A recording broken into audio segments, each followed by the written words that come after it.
தமிழ்நாட்டில் தொழில் முதலீடு செய்ய சிறந்த சூழல் நிலவுவதாக தெரிவித்துள்ள முதலமைச்சர் மு.க.ஸ்டாலின், தமிழ்நாட்டிற்கும் ஜெர்மனிக்கும் இடையிலான பொருளாதார உறவை மேலும் வலுப்படுத்த வேண்டும் எனவும் கூறியுள்ளார். இந்திய ஒன்றியத்தில் தொழில்துறையின் இதய துடிப்பாக தமிழ்நாடு விளங்குவதாக பெருமிதம் தெரிவித்தார். தமிழ்நாடுதான் இந்தியாவின் ஜெர்மனி என்று குறிப்பிடும் அளவிற்கு தொழில் வாய்ப்புகள் நிறைந்துள்ளதாக அவர் தெரிவித்துள்ளார்.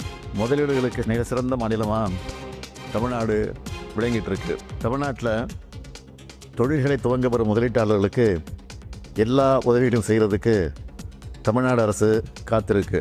இதனிடையே ஜெர்மனி பயணத்தில் 7,020 கோடி ரூபாய்க்கு 26 புரிந்துணர்வு ஒப்பந்தங்கள் கையெழுத்தாகியுள்ளதாக முதலமைச்சர் மு.க.ஸ்டாலின் எக்ஸ் தளத்தில் பதிவிட்டுள்ளார். முதலமைச்சர் மு.க.ஸ்டாலின் ஜெர்மனி பயணத்தின் போது விண்டேஜ் கார் அருங்காட்சியகத்தை பார்வையிட்டார். டசல்டாஃப் நகரத்தில் உள்ள பல்வேறு விதமான பழமையான விண்டேஜ் கார்கள் அலங்கரிக்கும் அருங்காட்சியகத்திற்கு சென்ற அவர் அங்குள்ள கார்களை பார்வையிட்டும் சில கார்களில் அமர்ந்தும் புகைப்படம் எடுத்துக் கொண்டார்.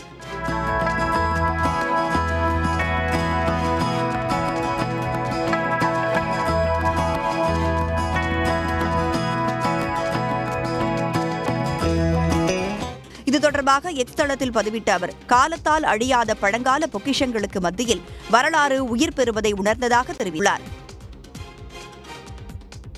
நடப்பாண்டில் மேட்டூர் அணை 6வது முறையாக முழு கொள்ளளவான 120 அடியை எட்டியுள்ளது.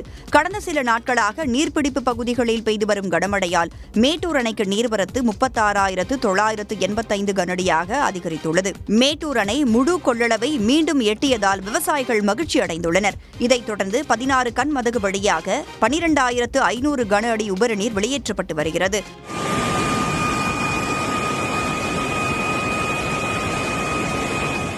மேலும் காவிரி கரையோர மக்களுக்கு மாவட்ட நிர்வாகம் வெள்ள அபாய எச்சரிக்கை விடுத்துள்ளது.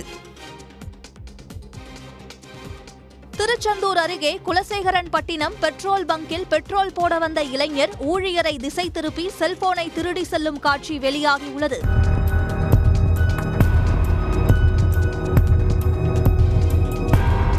ஒருவர் பைக்கில் அமர்ந்திருக்க மற்றொருவர் செல்போன் பேசுவது போல் சென்று பங்க் ஊழியரின் செல்போனை திருடியுள்ளார்.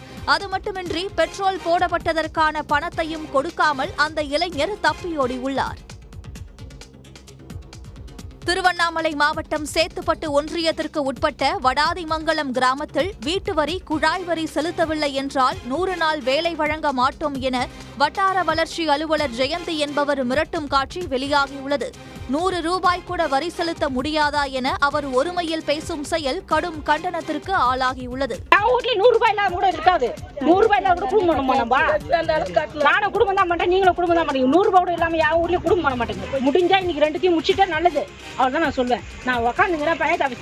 மொத்த பேரும் போய் துட்டு எடுத்துருவாங்க. இல்ல வடமாதி மங்கலத்துக்கு வேலையே கொடுக்காத நிறுத்திடுவேன். எந்த கிளஸ்டருக்கும் வேலை கொடுக்காத நிறுத்திடுவேன்.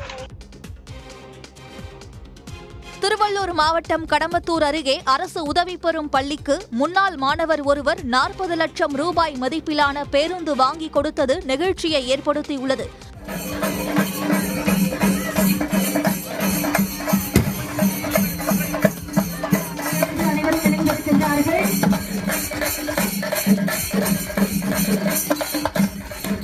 பேருந்தை வாங்கி கொடுத்ததோடு பேருந்தின் பராமரிப்பு செலவு மற்றும் ஓட்டுநர் ஊதியத்திற்கும் முன்னாள் மாணவரான ஜெயக்குமாரே பொறுப்பேற்றுள்ளார்.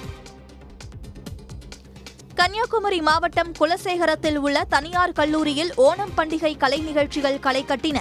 அத்தப்பூ கோலமிட்டு செண்டை மேளங்கள் முழங்க ஆட்டம் பாட்டத்துடன் மாணவ மாணவிகள் ஓணத்தை கொண்டாடினர்.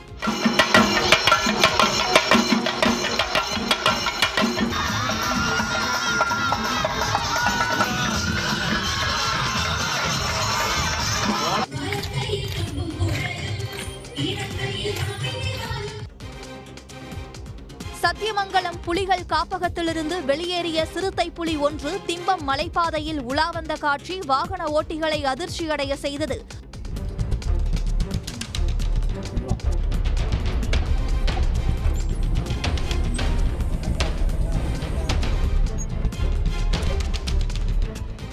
மலைப்பாதையின் மதிர் சுவரில் படுத்திருந்த சிறுத்தை பின்னர் வனப்பகுதிக்குள் சென்று மறைந்தது.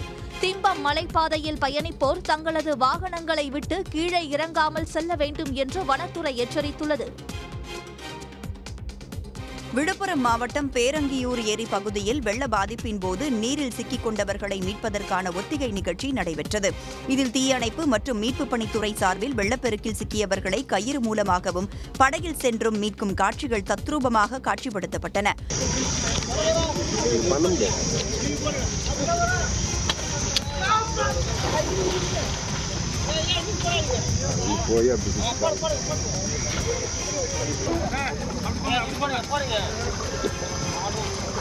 தண்ணீரில் மூழ்கி உயிருக்கு ஆபத்தான நிலையில் இருக்கும் நபரை பத்திரமாக மீட்டு அவருக்கு சிகிச்சை அளிப்பது போன்ற காட்சிகளும் இடம்பெற்றிருந்தன. ஜம்மு காஷ்மீரில் கடந்த சில நாட்களாக பெய்து வரும் தொடர் மழையால் செனாப் ஆற்றில் கடும் வெள்ளப்பெருக்கு ஏற்பட்டுள்ளது. வெள்ளப்பெருக்கு காரணமாக முன்னெச்சரிக்கை நடவடிக்கைகளை அதிகாரிகள் எடுத்து வருகின்றனர். இந்நிலையில் ரியாசி மாவட்டத்தில் அமைந்துள்ள சலால் அணையின் மதகுகள் திறக்கப்பட்டு தண்ணீர் ஆர்ப்பரித்து கொட்டுகிறது.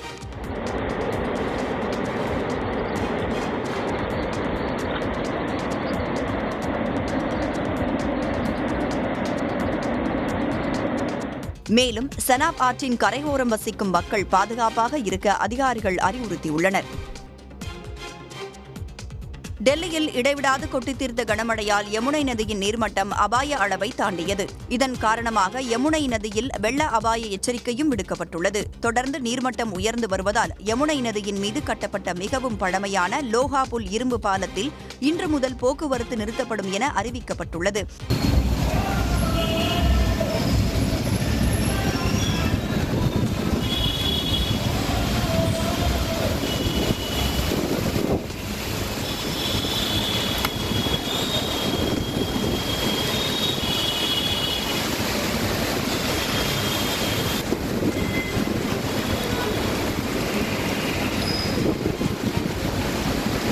மேலும் பல இடங்களில் மழைநீர் தேங்கியதால் போக்குவரத்து நெரிசல் ஏற்பட்டு பொதுமக்களின் இயல்பு வாழ்க்கை பாதிக்கப்பட்டுள்ளது.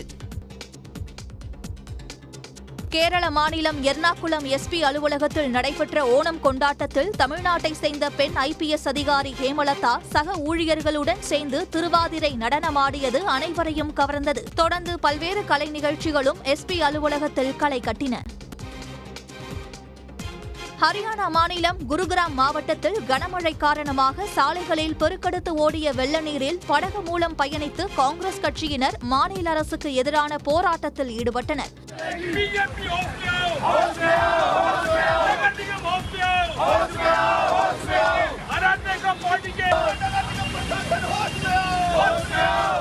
நகரின் மோசமான கட்டமைப்பை சுட்டிக்காட்டி ஆளும் பாஜக அரசை கண்டித்து காங்கிரஸ் கட்சியினர் இந்த வினோத போராட்டத்தில் ஈடுபட்டனர்.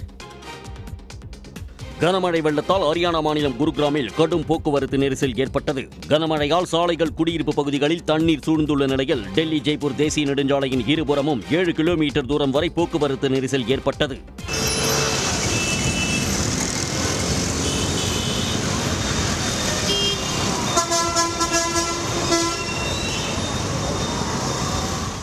குருகிராம் மாவட்டத்தில் இன்று கனமழை எச்சரிக்கை விடுக்கப்பட்டதால் பள்ளிகளில் ஆன்லைன் வகுப்புகளை நடத்தவும் வீட்டில் இருந்து பணியாற்றவும் அறிவுறுத்தப்பட்டுள்ளது. உடனுக்குடன் செய்திகளை தெரிந்து கொள்ள சன் நியூஸ் பெல் ஐகானை கிளிக் பண்ணுங்க.